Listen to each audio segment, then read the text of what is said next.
Hoy, entre otras cosas, vamos a hablar de la honestidad. Y el título es La honestidad, el motivo más poderoso. Amén. Amén. Si yo os preguntara ahora mismo qué es la honestidad, ¿qué me diríais? Pues tal vez la primera reacción es que os quedaréis como os habéis quedado, pensativos, diciendo, ¿por dónde nos va a salir el pastor hoy, verdad? Luego, seguro que reaccionáis y diréis, pues qué tontería, la honestidad ¿qué es? Pues ser honesto, ¿o no? Pues no, porque según la regla dice que lo definido no entra en la definición. ¿Verdad que sí? Es por esto que os lo voy a poner más fácil todavía. Y vamos a ver qué nos dice el diccionario sobre la honestidad. Y el diccionario nos dice, honestidad, decencia y moderación en la persona, tanto en acciones como en palabras. Recato, pudor, urbanidad, decoro, modestia y honradez. Podéis decírselo al que tenéis al lado. El pastor está hablando de mí.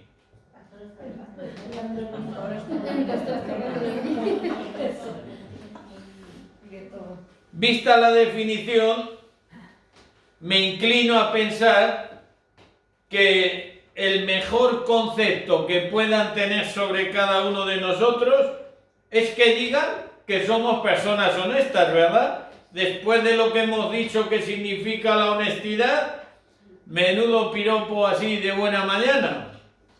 Pero como cristianos e hijos de Dios que somos, es una obligación, y repito, obligación, el ser honestos. Y que, por supuesto, no irlo pregonando, sino que nuestro testimonio hable por nosotros. Amén. Amén. Hay algo que he podido comprobar a lo largo de muchos años y me imagino también que muchos de vosotros también lo habéis visto. Si, por ejemplo, si preguntáis a la gente, decimos gente, la gente del mundo, el por qué no van a la iglesia, ¿qué respuesta creéis que suelen dar muchos y coinciden la mayoría? Yo no voy a la iglesia porque está llena de hipócritas, es decir, llena de gente falsa, que dan una cara y luego tienen otra por detrás. ¿Cuántas veces habéis escuchado eso? Esto provoca muchas veces indignación e infinidad de respuestas a esas afirmaciones, bastante duras y contundentes, ¿a que sí? Pero ¿por qué en vez de indignarnos y dar duras respuestas y debatir, ¿por qué no nos preguntamos el por qué la gente que no viene a la iglesia piensa que por lo menos muchos de los que van a la iglesia son falsos y hipócritas? ¿No tendríamos que reflexionar un poquito? ¿Habrá algún motivo quizá fundamentado por el cual se pueda basar tal afirmación que muchos tienen?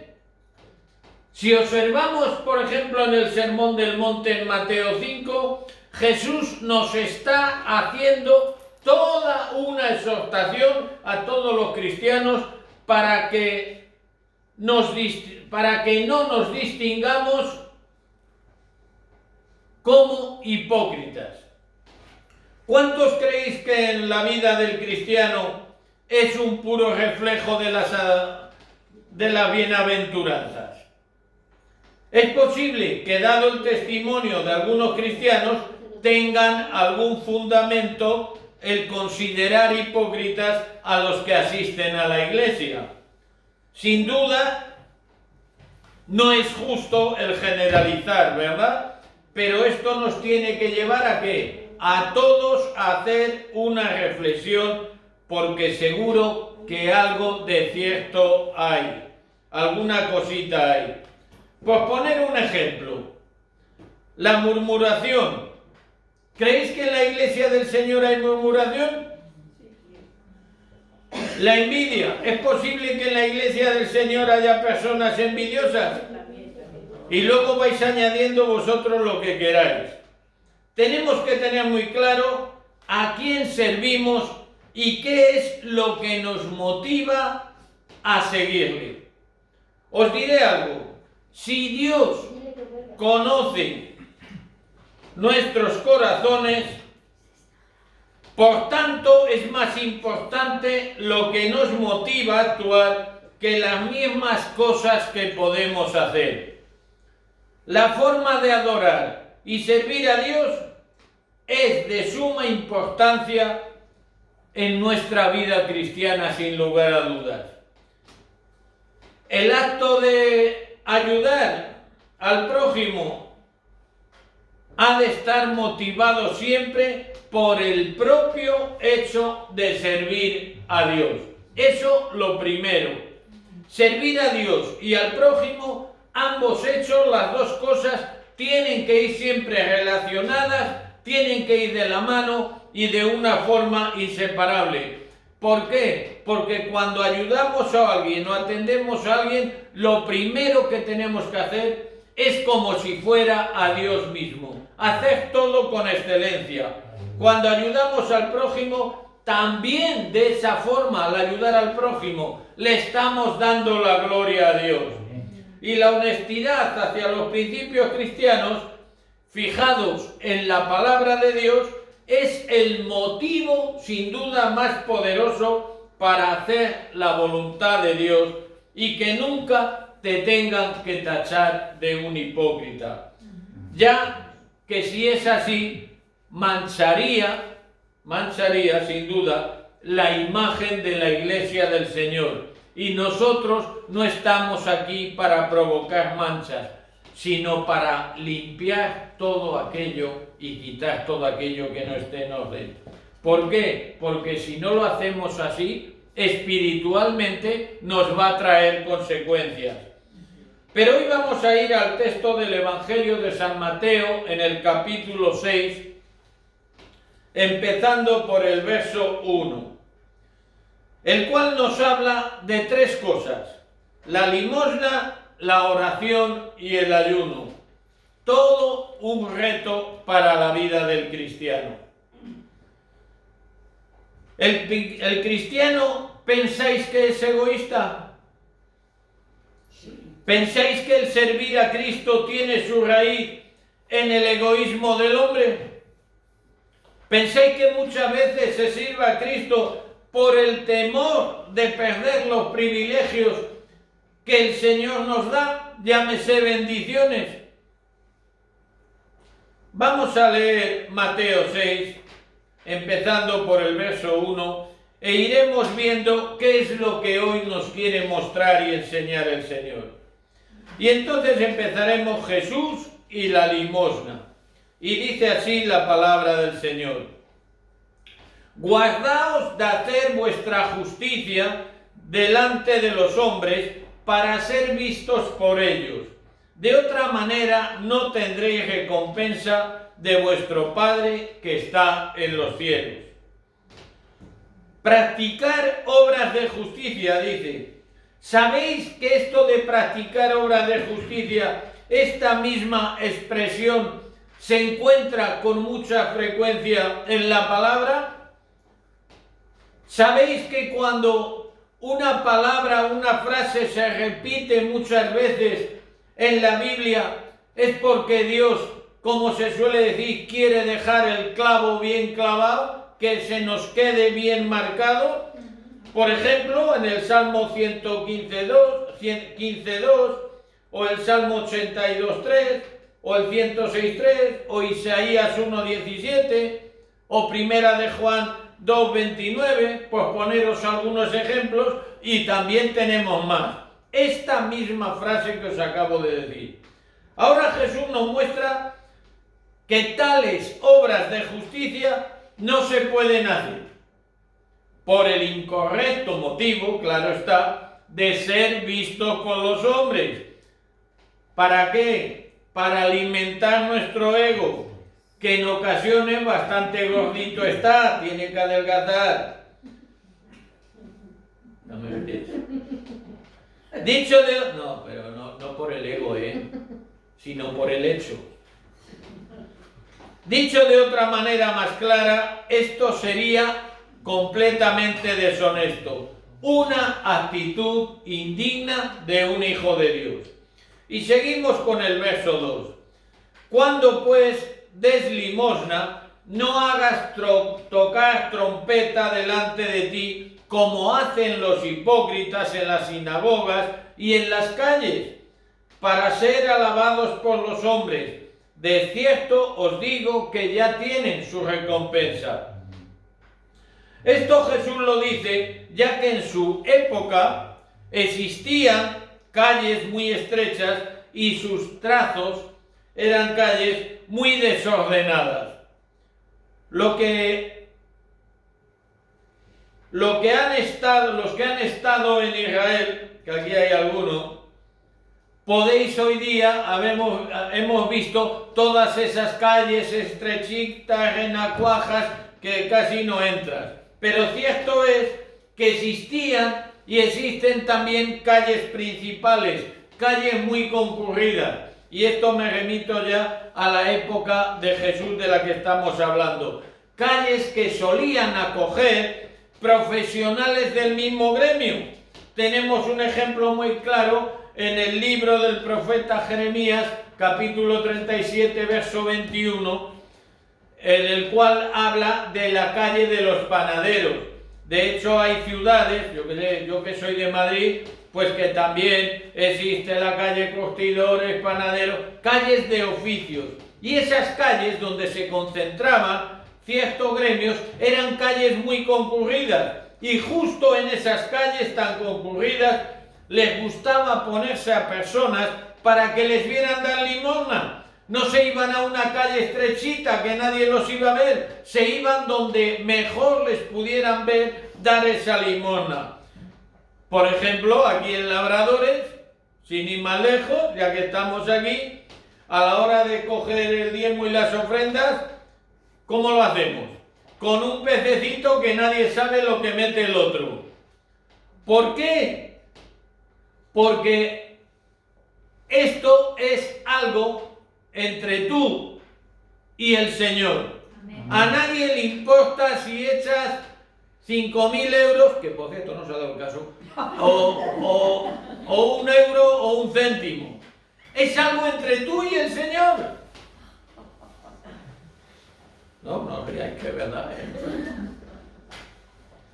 Pero hay muchos sitios, muchas iglesias, vosotros lo sabéis, que pasa y todo el mundo ve lo que echa todo el mundo. Yo, honestamente, eso no me parece bien. Respeto todo, pero pienso que cada uno da lo que sienta en el corazón y si lo hace mal o lo hace bien, a Dios dará cuenta. Ninguno somos nadie para juzgar.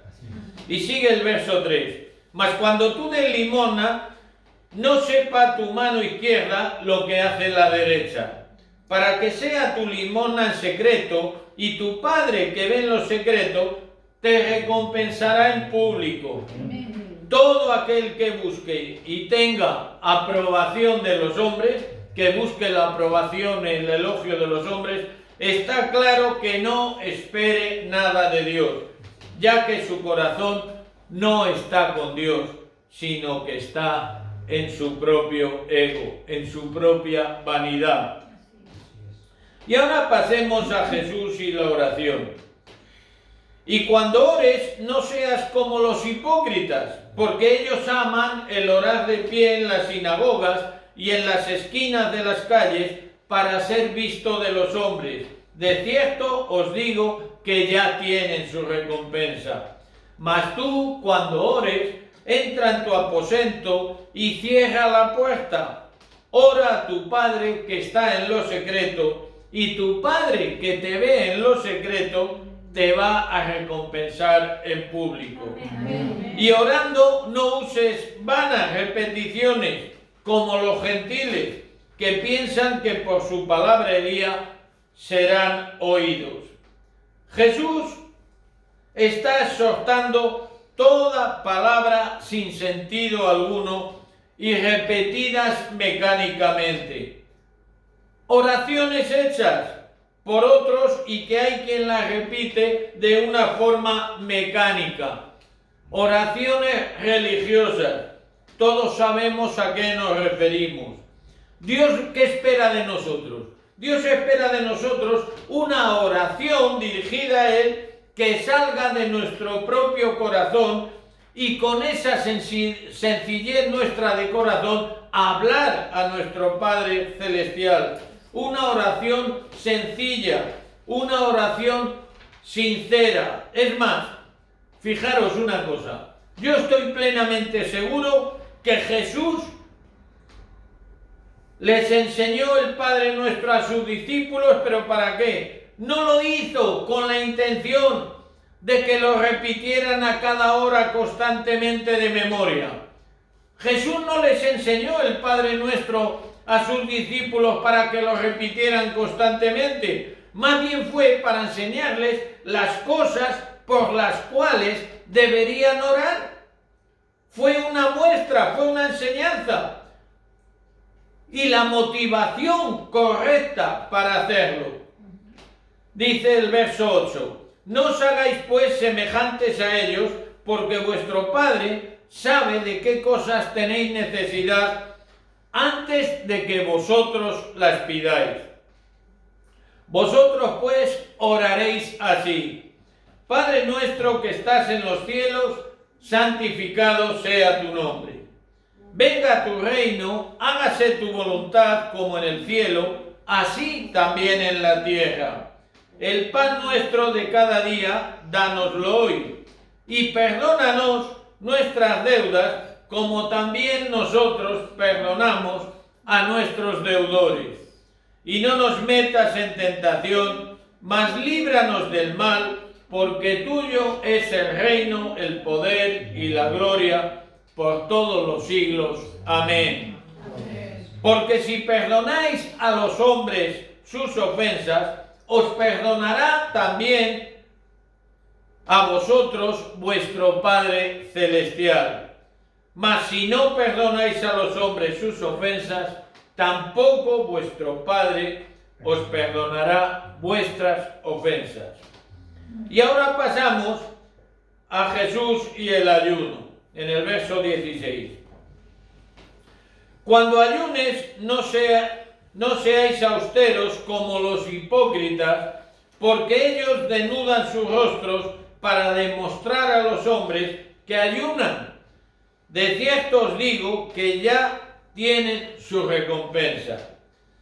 Veréis, del ayuno anual que se celebraba en el día de la expiación, durante el exilio babilónico del pueblo de Israel, se había pasado a unos ayunos más frecuentes a lo largo del año. Los fariseos ayunaban 2 veces en semana en los tiempos de Jesús. Normalmente eran los martes y los jueves. Esto les proporcionaba el exhibirse con una falsa espiritualidad delante del pueblo. Pero luego, más adelante, vamos a seguir viendo esto. Pasemos ahora al verso 17. Pero tú cuando ayunes, unge tu cabeza y lava tu rostro, para no demostrar a los hombres que ayunas, sino a tu Padre que está en secreto, y tu Padre que ve en lo secreto, te recompensará ¿en qué? En público. Amén. Y ahora ya vamos a pasar, estudiemos un poco más detenidamente esta palabra que el Señor nos ha traído para hoy. La pregunta es obvia. ¿Qué es lo que nos motiva a ayudar a los demás? ¿Cuál es el motivo que tenemos para ayudar a los demás? Jesús en el Sermón del Monte había dicho: alumbre vuestra luz delante de los hombres, en Mateo 5:16. En cambio, ¿qué dice ahora? Guardaos de hacer vuestra justicia delante de los hombres, en Mateo 6:1. ¿Qué es lo que pasa aquí? ¿Podemos pensar entonces que a raíz de estas dos cosas que dijo Jesús, Jesús se está contradiciendo? ¿Vosotros creéis que Jesús se está contradiciendo? Porque estas dos cosas a primera vista son contrarias, ¿no? Pues radicalmente no. ¿Por qué? En la primera circunstancia, el propósito era dar la gloria a Dios. Alumbre vuestra luz delante de los hombres. Cuando hacemos eso, lo que estamos haciendo es darle la gloria a Dios. En la segunda, cuando habla, guardaos de hacer vuestra justicia delante de los hombres, condena el hacerse notar precisamente delante de los hombres, para presumir, para nuestra vanagloria. Son dos conceptos diferentes. El problema es el motivo que induce a hacer las cosas. No podemos hacer las cosas para que los hombres nos aplaudan y nos levante todavía más nuestro ego, en el caso de muchos. Todo cuanto hagamos, sin lugar a dudas, ha de tener un único y honesto motivo. ¿Cuál es ese motivo? Que lo que hagamos sea aceptable a Dios. ¿Para qué? Para agradar a Dios. Ayudes a quien ayudes, tiendas la mano a quien la tiendas. Que sepas que haciendo eso lo tienes que hacer para agradar a Dios. Aunque esa persona salga beneficiada, pero en tu corazón tiene que haber el sentir de que tú con eso estás agradando a Dios. Por tanto, si obtenemos la gloria del hombre, eso quiere decir de forma clara que no tendremos nunca el respaldo de Dios. El pueblo judío, ¿qué hacía? Dividía todas sus actividades religiosas en estas tres categorías, por llamarlo así: la limosna, la oración y el ayuno, que es de lo que la palabra nos habla hoy. Por eso no es casualidad que Jesús hablara de estas tres cosas, dándoles instrucciones precisas para cada una de ellas. La limosna era sumamente importante en la cultura judía. ¿Y esto por qué? ¿Por qué era tan importante la limosna y tanto se habla de la limosna? Porque antes no era como ahora. Los gobiernos que había entonces carecían de ayudas benéficas, de ayudas sociales para poder ayudar a los necesitados. Mirad la palabra también, como nos habla de las viudas, ¿verdad? Que no tenían nada, si no tenían hijos, no tenían marido. Claro que por eso eran viudas. Entonces, estaban totalmente desamparadas y vivían ¿de qué? De las ayudas o limosnas, que se llamaba, con que la gente les podía ayudar. Pero incluso hoy día, con todos los organismos oficiales que existen, que hay para todos los modelos, para la Iglesia del Señor, para nosotros, sigue siendo una prioridad la ayuda social para cubrir muchas necesidades. ¿Por qué? Porque hemos entendido, entre otras cosas, que la ayuda material a todas las personas necesitadas abre la puerta de par en par a la espiritualidad, a que Dios obre, a que el Espíritu Santo se mueva, a que a las personas les dé por pensar y por meditar, siempre y cuando nosotros las guiemos hacia dónde deben ir dirigidos esos pensamientos. Aquí hay personas que la pastora muchas veces le dice: esto viene de parte de Dios. Dice: no, eso viene de parte de ustedes, que son los que me lo dan. Pero el que abre las puertas de bendición para que pueda entrar alimentos y muchas cosas a la iglesia es el Señor. Si Dios no va por delante, no hay nada. Por eso dice: para cubrir muchas necesidades, bien sean cristianos o no. ¿Por qué? Porque Dios no hace acepción de personas. Y aquí en Labradores de Reino lo tenemos muy claro y muy presente. Fijaros que Jesús en este texto nos exhorta a ser generosos con los pobres y necesitados. porque puedes ser rico, pero también puedes estar necesitado de la mano de Dios. Y ahí estamos nosotros, ahí está la iglesia del Señor. Una riqueza material no te garantiza una riqueza espiritual, no te garantiza un crecimiento espiritual, no te garantiza nada, ni incluso aquí en la tierra por mucho dinero que puedas tener. Porque de aquí a 10 minutos el Señor te llama y aquí se quedó todo. Lo que verdaderamente le preocupaba a Jesús era la motivación. ¿Qué nos mueve a dar y ayudar? En el verso 2, fijaros que dice: cuando pues des limosna, no hagas tocar trompeta delante de ti. Esto no sé si lo sabéis, tiene su explicación. Si nos los trasladamos precisamente a esta época de Jesús, increíblemente para nosotros hoy día, ¿sabéis una cosa? Había verdaderos hipócritas que incluso contrataban un trompetero para que fuera tocando la trompeta delante de ellos. Y no es broma, aunque sea increíble hoy día. O sea, tú imagínate que yo contrato un trompetero y digo: tira adelante que voy a casa de Marta, que le voy a llevar un jamón que lo necesita. Y va el tío con la trompeta, allí tocando la chuflaina, y todo el mundo dice: uy, a ver a quién le van a dar algo, anda que suelte un jamón para Marta. Y hacían eso. Tenían las narices, con perdón, de contratar uno tocando la trompeta hasta que llegaba a casa del que iban a ayudar. Pero ya no solamente eso, es que eso mismo también lo hacían en el propio templo, aunque parezca increíble. Por eso Jesús, cuando habla de tocar la trompeta, no es decir, llamando mucho la atención, por supuesto que la llama, pero es en sentido literal de la palabra. Lo de la trompeta, hoy día, está claro que no, pero hoy día se ha cambiado el instrumento de la trompeta por la lengua, por la húmeda, es decir, por la murmuración. ¿Y eso qué significa? Pues que fulanito o fulanita ha ayudado a otro y coge y va diciendo por ahí: no digas nada, ¿sabes que le he dado a la Rigoberta 100 euros para que pague la luz porque el mamertito, el marido, lleva sin trabajo 3 años y no tenían nada? Bla, bla, bla, bla, bla, bla, bla, bla.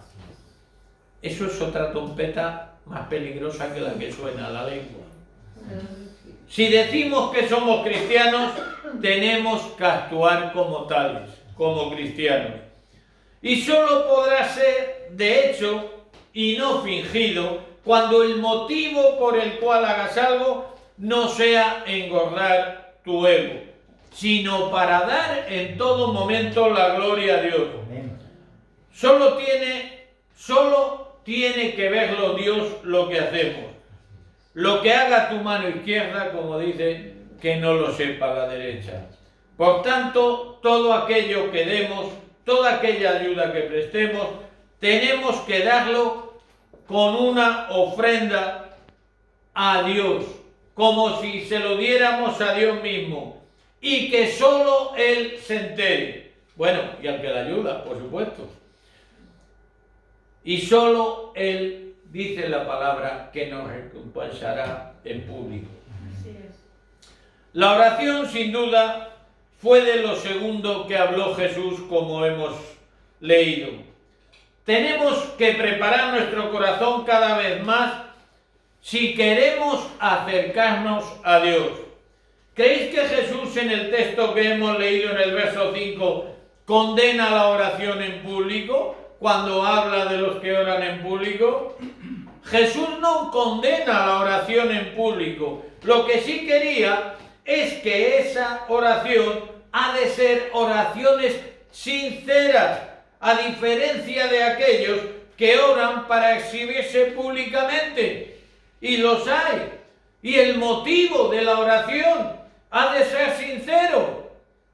En una ocasión os comenté Un hermano en Zaragoza que estaba orando, que teníamos también los martes el culto de oración, y yo había tenido unas cosillas con él, y en el culto de oración se levanta, empieza a orar, y dice: Señor, quiero pedir perdón a mi hermano Luis por lo que le dije, pero ya sabes cómo es el hermano, Señor. No quería la flor, pues toma la maceta. Todo en el mismo lote. Entonces, eso no es dirigirse en una oración sincera al Señor. Pensad que Jesús, tanto en público como en privado, hablaba al Padre, oraba con el Padre, mientras estuvo aquí en la tierra. Tenemos un ejemplo muy claro en el Evangelio de San Juan, cuando nos habla de la resurrección de Lázaro en el capítulo 11, versos 41 y 42. Dice así: entonces quitaron la piedra de donde había sido puesto el muerto, y Jesús, alzando los ojos a lo alto, dijo: Padre, gracias te doy por haberme oído. Yo sabía que siempre me oyes, pero lo dije por causa de la multitud que está alrededor. Es decir, los que había alrededor le estaban escuchando, para que crean que tú me has enviado. Como vemos aquí, Jesús ora a viva voz y en público al Padre. Pero ¿cuál era el motivo? Había un motivo, había una causa, para que crean los que había allí, que era su Padre, que era Dios quien la había enviado. Los motivos de la oración es lo realmente importante. La forma pasa a un segundo plano, pero cierto que es necesario pasar tiempo a solas en oración con el Padre. Y de esto Jesús también nos da suficiente testimonio. Sea cual sea la oración, ha de ser sencilla, con nuestras propias palabras y palabras, como decía antes, que salgan del corazón. No olvidemos que orar es algo tan sencillo como hablar con nuestro Padre Celestial, como hablar con Dios, aun por mucho que le cueste a algunos. La oración es una relación intensa e íntima entre Dios y sus hijos, es decir, entre nosotros. Es una relación íntima y necesaria para nosotros como hijos de Dios. Por tanto, no ha de ser una repetición constante de palabras. Dios no es sordo, no sé si os lo sabéis, y que tiene buena memoria también.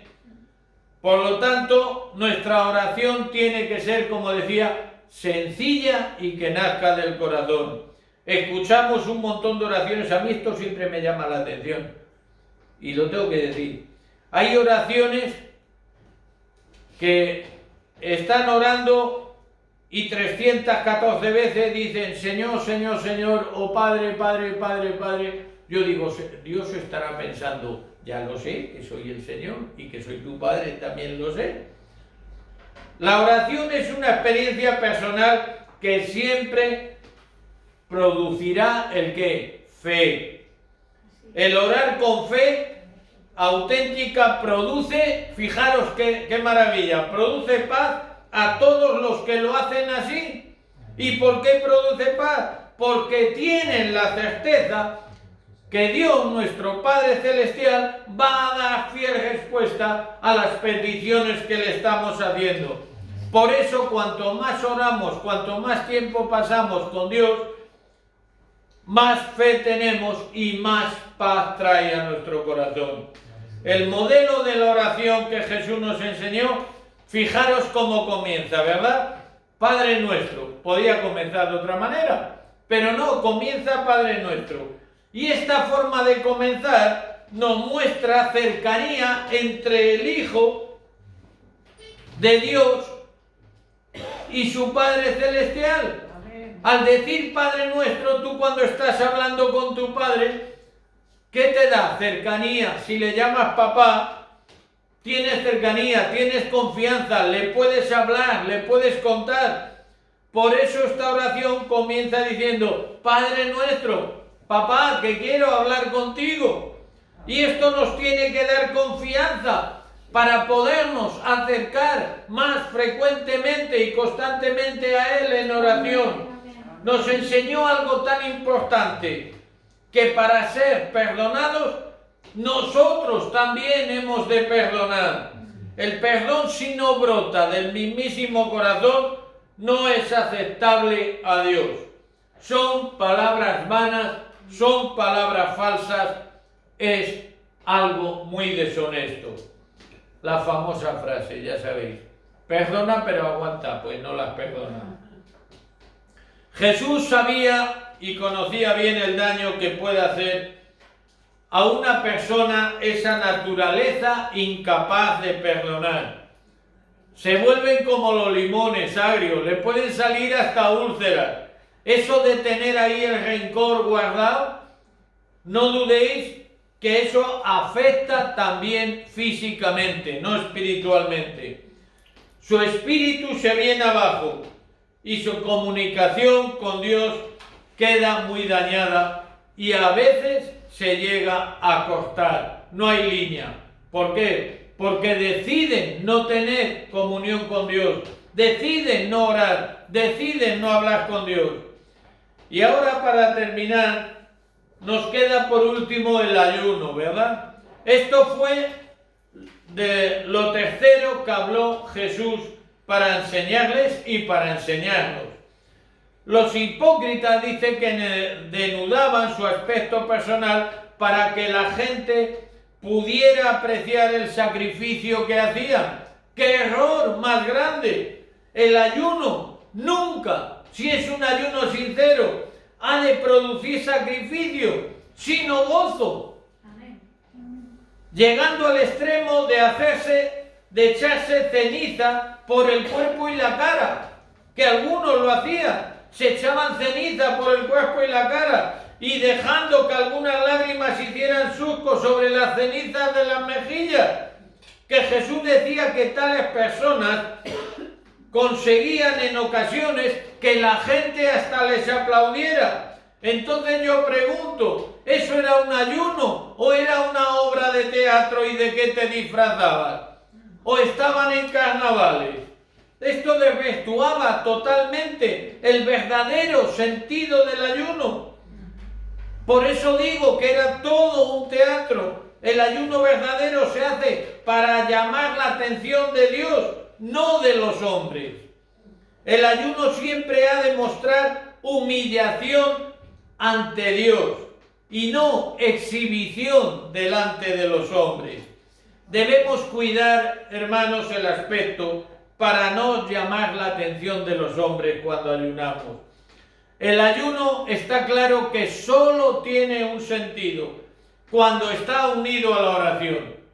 Un ayuno solo sin oración es como si estás a dieta. Pero el ayuno tiene que ir unido forzosamente y ligado a la oración. Los motivos y actitudes honestas son los que marcan la verdadera diferencia del ayuno. El ayuno no se hace para castigar al cuerpo, ni tampoco una forma de presión para que Dios nos dé aquello que estamos pidiendo o esperamos. El propósito es algo tan sencillo como lograr acercarse más a Dios, con una actitud primero de gratitud, de humildad y fe, que es la única actitud correcta delante de Dios del ser humano. Amén. El ayuno es un maravilloso instrumento de bendición cuando lo usemos como método ¿de qué? De buscar a Dios y esperar en Él. Porque cada vez que tú buscas o yo busco a Dios, no dudemos que una respuesta de Dios va a haber. Por lo tanto, siempre que nos acerquemos a Dios, tenemos que buscar esa respuesta de parte de Dios, bien sea una exhortación, bien sea una bendición, que cuidado, la exhortación es una bendición porque si tú te lo tomas en serio, vas a cambiar de actitud y eso va a ser bueno. Es por esto que debemos ayunar siempre, que las circunstancias lo requieran. ¿Y sabéis cuándo lo requieren las circunstancias? Siempre, para poder buscar a Dios de una forma más especial, si cabe, que es necesario siempre.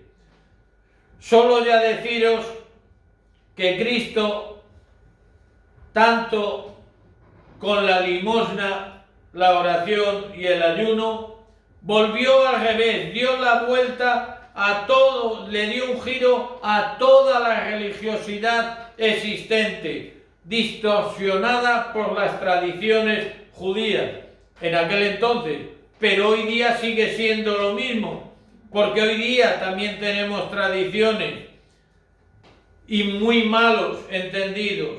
Debemos entender y priorizar estos tres aspectos que sin duda forman parte de la verdadera adoración de Dios: la limosna o la ofrenda, la oración y el ayuno. Y no olvidemos que la honestidad es el motivo más poderoso. Sin honestidad nunca vamos a poder acercarnos a Dios. Con nuestra honestidad le estaremos dando toda la gloria, toda la adoración y toda la honra a Dios, nuestro Padre Celestial. Y esta actitud activa cada día más nuestra fe. Y no hay motivo más poderoso que este, hermano. Por lo tanto, hoy el Señor nos ha refrescado la memoria, porque sin lugar a dudas cada día nosotros necesitamos de la palabra de Dios. Necesitamos también ser generosos con aquellos que lo necesitan, porque no olvidemos que lo que tenemos no es nuestro. Todo lo que hay le pertenece a Dios. Y Dios nos da la oportunidad, Dios nos da la bendición y la libertad de decidir qué hacemos con todo lo que nos da. Pero hay cosas que hacemos que maldicen nuestra vida y otras que nos llevan a la presencia de Dios. Por lo tanto, todo lo que tengamos, pensemos que si queremos hacer lo correcto con ello, hemos de entrar en oración, hemos de entrar en ayuno, y que sea Dios a través del Espíritu Santo quien nos guíe. Y en todo aquello que nos digan, hagámoslo con honestidad, porque la honestidad, como dice el título, es el motivo más poderoso delante de Dios. Amén. Que Dios